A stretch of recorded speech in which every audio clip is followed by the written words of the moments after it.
பார்த்துட்டு கடைசி ஆர்குமெண்ட் எல்லாம் சொல்கிறான், அவ்விருவரும் உணவு உண்பவர்களாகவே இருந்தார்கள். அவங்க அம்மாவும் சாப்பிட்டாங்க, பையனும் சாப்பிட்டாரு. பாருங்கள் எல்லாம் சொல்கிறான், பாருங்கப்பா, நாம் சத்தியத்திற்கான சான்றுகளை எவ்வாறெல்லாம் அவர்களுக்கு தெளிவாக்கிறோம். எத்தனை ஆங்கிள் உங்களுக்கு புரிய வைக்கிறது? அவருடைய நேரடி ஸ்டேட்மெண்ட்டு, நான் கடவுள் இல்லை, என் கடவுள் உன் கடவுளும் அல்லாங்கிறாரு. அவரே இன்னொரு கடவுளை வணங்கி காட்டுறாரு. அவர் தன்னை தாவூதோட ரிலேட் பண்ணுறாரு. அவங்க அம்மாவும் சொல்லலை இது கடவுளுடைய குழந்தைன்ட்டு. இதுக்கு மேலே உங்களுக்கு என்ன அதெல்லாம் தான் கேட்குறேன், என்ன டீட்டெயில் உங்களுக்கு இன்னும் தேவைப்படுது? என்னெல்லாம் உங்களுக்கு டேட்டா தேவைப்படுது? எதுக்கு அது சொல்ல முடியல. 8 போட்டால் லைசன்ஸ் தரணும், இப்போ 11 போடணுமா? என்ன போடணும் உங்களுக்கு? ஆர்சி புக் இருக்குது, என்ன எனக்கு பர்த் சர்டிஃபிகேட் இருக்குது, எல்லோரும் போட்டிருக்கேன், ஃபீஸ் கட்டியிருக்கேன், வண்டி கொண்டாந்துருக்கேன், நீங்கள் கொண்டாந்தபடி நான் ஓட்டியும் காட்டி இன்னும் ஏன் சேங்ஷன் பண்ண மாட்டேங்கிறீங்க? அதே மாதிரி தான் எல்லாம் கேட்குறான். கேட்டு சொல்கிறான். அடுத்த ஒரு மெயின் ஆர்குமெண்ட் எல்லாம் என்ன வைக்கிறான், அவர்கள் அவ்விருவரும் உணவு உண்பவர்களாக இருந்தாங்க. வயிற்றுக்கு சாப்பிட்டாங்க. பசிக்கு சாப்பிட்றதுன்னா என்ன தெரியுமா? உள்ள குடல் இருக்கணும். சாப்பிட்டதை பற்றி பைபிள் சொல்லுது. லூக்கால 24, 41, 42, 43 அவர் சொல்கிறாரு, அவர்களோ மகிழ்ச்சி மேலிட்டு, ஈசா நபியை திடீர்னு சஹாபாக்கள் சந்திக்கிறாங்க. அவர்களோ மகிழ்ச்சி மேலிட்டு நம்ப முடியாதவர்களாக வியப்புக்குள்ளாகி இருந்தார்கள். அப்போது அவர் அவர்களிடம் கேட்டார். ஈசா நபி கேட்குறாரு, என்ன கேட்குறாருன்னா, உண்பதற்கு இங்கே ஏதேனும் உண்டா? எப்போ சாப்பிட்றது ஏதாவது வச்சுருக்கீங்களாப்பா? ரொம்ப ரொம்ப ரொம்ப நாளாக சாப்பிட்டு சாப்பிட்றது ஏதாவது வச்சுருக்கீங்களா? கடவுள் இங்கே சாப்பிட்றத பற்றி கேட்பாரா? கடவுளை எவ்வளோ டவுன்கிரேட் பண்ணுவீங்க?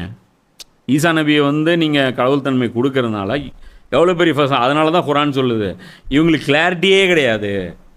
ஈசா நபி யாருன்ட்டு இவங்களுக்கு கிளாரிட்டியே கிடையாது. இன்றைக்கும் கன்ஃபியூஷனில் தான் இருக்கேன். இன்றைக்கி நம்மளில் பொறுத்த வரைக்கும் பல பிரச்சனைகள் இருக்குது, மசாயில் பிரச்சனை. ஆனால் அல்லாஹ் கடவுளா, அல்லாஹ் சாப்பிடுவானா மாட்டானா, அல்லாஹ் தூங்குவான், இதில் ஏதாவது டவுட் இருக்கா? நமக்கு ஒரு டவுட்டும் இல்லை. புரியுதா?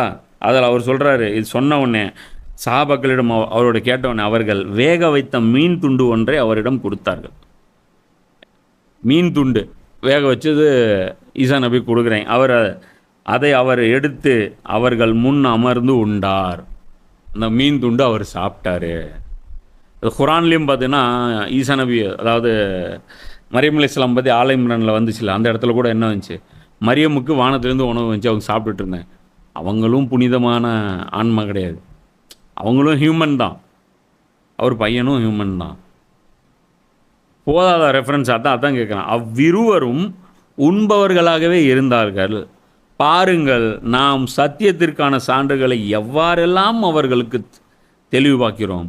எத்தனை ஆங்கிள்லாம் நான் புரிய வைக்கிறேன், இதுக்கப்புறமும் உங்களுக்கு புரியும். மீண்டும் பாருங்கள், அவர்கள் எவ்வாறெல்லாம் உண்மையை விட்டு வழி தவறி செல்கிறார்கள். மறுபடியும் பாருங்கள், இத்தனை சொன்னதுக்கப்புறமும் இல்லை அவர் இந்த மீனிங்கில் அது அந்த முத்தஷாபிஹாத் வசனம் டபுள் மீனிங் எடுக்கிறது. இப்போ குரானில் அல்லாஹ் என்ன சொல்கிறான், அல்லாஹ்வுடைய ரூஹ் அப்படிங்கிறான். அல்லாஹ்வுடைய ரூஹ்னு என்ன அர்த்தம்? அல்லாஹ்வுக்கு மகன் அர்த்தமா? வானம் பூமி பார்த்து அல்லா சொல்கிறான், என்னுடைய வானம் என்னுடைய பூமிங்கிறான். அப்போ அதெல்லாம் அல்லாஹ்வுடைய கடவுளா? புரியுதா? அப்போது எவ்வளோ சிம்பிளாக அல்லாஹ், அதாவது இதெல்லாம் அல்லாஹ் எக்ஸாம்பிள் எப்படி கொடுக்குறான் பாரு.